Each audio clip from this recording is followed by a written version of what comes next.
Mwiriweho nshuti bavandimwe, mwahisemo gukurikira umuryango mugari wa Ishingiro TV, turabasuhuje cyane. Tugiye kubagezaho itangazo w'umutwe wa AFC 23. Umutwe w'inyeshyamba wa AFC 23 urwanya ubutegetsi bwa Repubulika Iharanira Demokarasi ya Kongo, watangaje ko uzava muri mujyi muri aka gace ka Uvira nyuma y'iminsi 5 ufashe aka gace mu ntara ya Kivu y'Epfo. Mu itangazo ryo kuwa mbere ariko ryatangajwe muri iki gitondo cyo kuri uyu wa kabiri, umuhuzabikorwa wa AFC 23 Colonel Nanga yavuze ko ibi biri mu rwego rwo gusigasira intambwe ziherutse guterwa mu biganiro bya Doha muri Qatar hagati y'uwo mutwe na leta ya Kinshasa. Yagize ati AFC 23 izava ku bushake bwayo muri aka gace ka Uvira, ikure ingabo zayo muri ibi bice bya Uvira byose ndetse na teritwari zaho, bijyanye n'ubusabe bw'ubuhuza bwa Leta Zunze Ubumwe za Amerika, ariko ntabwo yagaragaje igihe bizabera.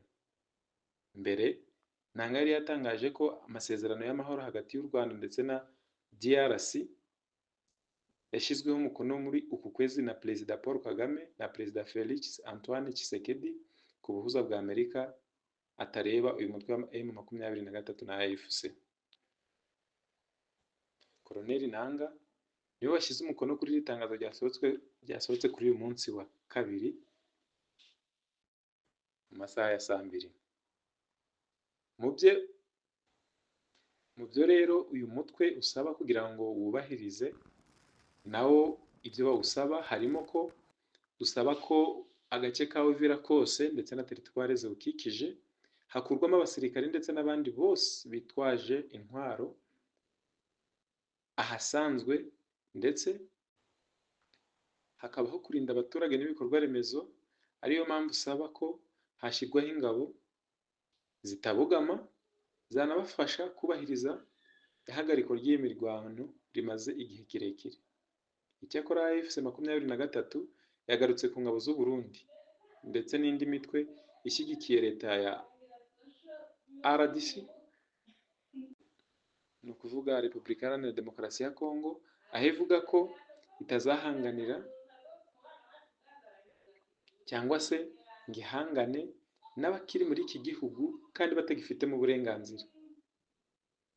Aho M23 yafashe basaba ko ari wazalendo, ari abarundi batagomba kwemererwa gusubira muri aka gace kabone n'ubwo bakavamo, kuko ntabwo bikwiye ko bamara kuhafata, bamara kuhava ngo izo ngabo z'u Burundi, wazalendo n'abandi bafatanyije na leta ya Kinshasa ngo bajye gukontorora cyangwa se gukoresha ibikorwa byo muri Uvira.